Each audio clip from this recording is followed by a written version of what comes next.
அணுசக்தியால் இயங்கும் புரோவஸ்னிக் ஏவுகணையை ரஷ்யா வெற்றிகரமாக சோதனை செய்துள்ளது.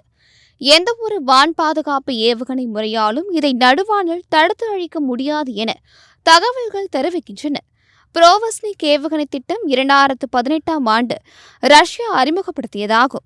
அணுசக்தி கொண்ட இந்த ஏவுகணை அமெரிக்காவின் வான் பாதுகாப்பு ஏவுகணை திட்டத்திற்கான ரஷ்யாவின் பதிலடி முயற்சியாக உருவாக்கப்பட்டது. 2001ஆம் ஆண்டு அமெரிக்கா சக்தி வாய்ந்த ஏவுகணை தயாரிப்பு ஒப்பந்தத்திலிருந்து விலகியதைத் தொடர்ந்து நேட்டோ நாடுகள் தங்கள் பாதுகாப்பு திட்டங்களை விரிவுபடுத்தியன. இதற்கு எதிராக ரஷ்யா தன்னுடைய சக்தி திறனை வெளிப்படுத்தும் நோக்கில் இந்த அணு ஏவுகணையை உருவாக்கியது.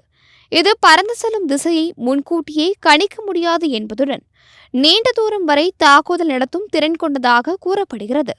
அண்மையில் அக்டோபர் 21ஆம் தேதி நடைபெற்ற பரிசோதனையில் இந்த ஏவுகணை வானில் சுமார் 15 மணி நேரம் பறந்து 14,000 கிலோமீட்டர் தூரத்தை கடந்ததாக ரஷ்ய ராணுவ தளபதி வாலேரி கெராசிமோவ் தெரிவித்துள்ளார்.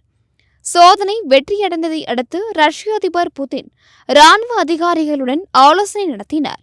போர்க்கால சீருடையில் பேசிய புதின், இத்தகைய சக்தி வாய்ந்த ஏவுகணை உலகில் வேறு எந்த நாட்டிடமும் இல்லை, இதை உருவாக்குவது சாத்தியமில்லை என நிபுணர்கள் நினைத்தனர்.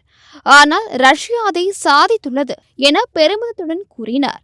உக்ரைன் போருக்கான அழுத்தம் அதிகரித்து வரும் நிலையில் இந்த அணு சோதனை அமெரிக்கா மற்றும் மேற்கத்திய நாடுகளுக்கு ரஷ்யாவின் வலுவான எச்சரிக்கையாக பார்க்கப்படுகிறது.